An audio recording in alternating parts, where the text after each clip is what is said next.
அனைவருக்கும் வணக்கங்க. நன்றி. வாழ்த்துக்கள் தெரிவித்த அனைவருக்கும் நன்றிங்க. இன்றைக்கு சட்டமன்ற உறுப்பினராக பதவியேற்றிருக்கிறோம்.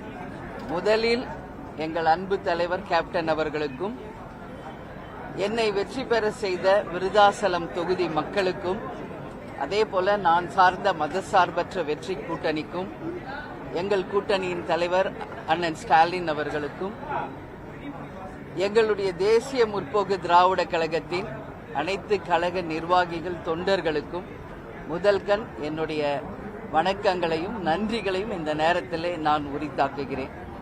இன்னைக்கு சட்டமன்ற உறுப்பினராக விருதாசலம் தொகுதியினுடைய உறுப்பினராக நான் பதவியேற்றிருக்கிறேன். இந்த தருணம், இந்த வெற்றி எங்கள் அன்பு தலைவர் கேப்டனுக்கு நான் உரித்தாக்குகிறேன்.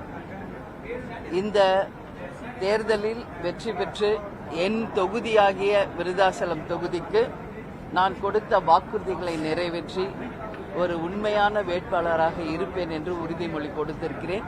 அந்த வகையில் நிச்சயமாக என்னுடைய பணிகளை சிறந்த முறையில் ஆற்றுவேன்.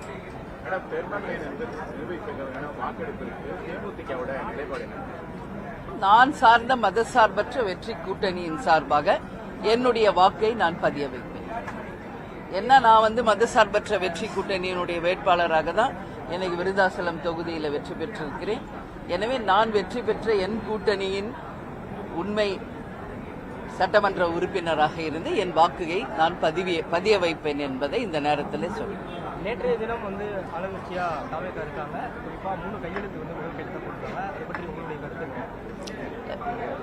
முதலமைச்சராக பதவியேற்றிருக்கும் அன்பு தம்பி விஜய் அவர்களுக்கு கேப்டன் சார்பாகவும் தேமுதிக சார்பாகவும் வாழ்த்துக்களை தெரிவிச்சுக்கிறோம். நேற்று 3 கையெழுத்து போட்டிருக்காரு. வாழ்த்துக்கள். ஏன்னா நேற்று தான் பதவி ஏற்றிருக்கிறார். எனவே அவருக்கு மனப்பூர்வமான வாழ்த்துக்களை நான் தெரிவித்துக் கொள்கிறேன். நேற்று தானே இங்க பதவி ஏற்றிருக்காரு. அதனால கட்டாயம் கொஞ்சம் டைம் கொடுக்கணும். அவரும் கேட்டிருக்காரு, கொஞ்சம் டைம் வேணும்னு கேட்டிருக்காரு. அண்ணன் ஸ்டாலின் அவர்களும் அதை தான் சொல்லியிருக்காங்க.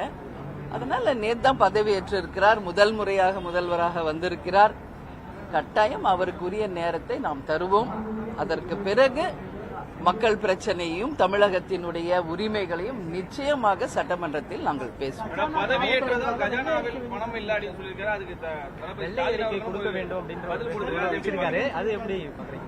இது முதல்வராக பதவியேற்றிருக்கும் தம்பி விஜய் அவர்கள் சொன்னது. அதனால ஏன் இதை சொன்னார் என்பது கேள்வியை இந்த கேள்வி அவரிடம் தான் நீங்க கேட்கணும்.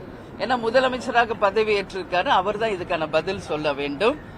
ஏன்னா நேற்று தான் பதவியேற்றிருக்கார். அதனால உரிய அவகாசம் தருவோம். அதற்கு பிறகு தமிழகத்திற்காகவும் தமிழக மக்களுக்காகவும் எங்களுடைய குரல் நிச்சயமாக சட்டமன்றத்தில் மக்களுக்காக நிச்சயமாக நாங்கள் பதிய வைப்போம். நிச்சயம் தமிழ்நாட்டுக்கும் மக்களுக்கும் நல்லது நடக்கணும். அதுதான் தேமுதிகவின் நிலைப்பாடு.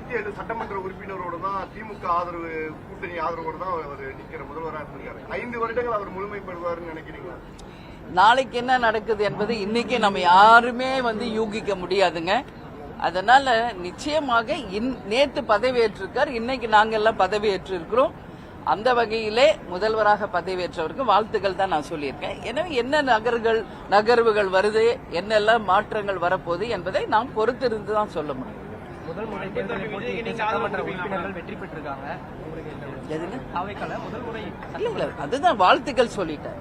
வெற்றி பெற்ற அனைத்து சட்டமன்ற உறுப்பினர்களுக்கும் என்னுடைய மனப்பூர்வமான வாழ்த்துக்களை கேப்டன் சார்பாகவும் தேமுதிக சார்பாகவும் நான் மனப்பூர்வமாக வாழ்த்துக்களை தெரிவித்துக் கொள்கிறேன்.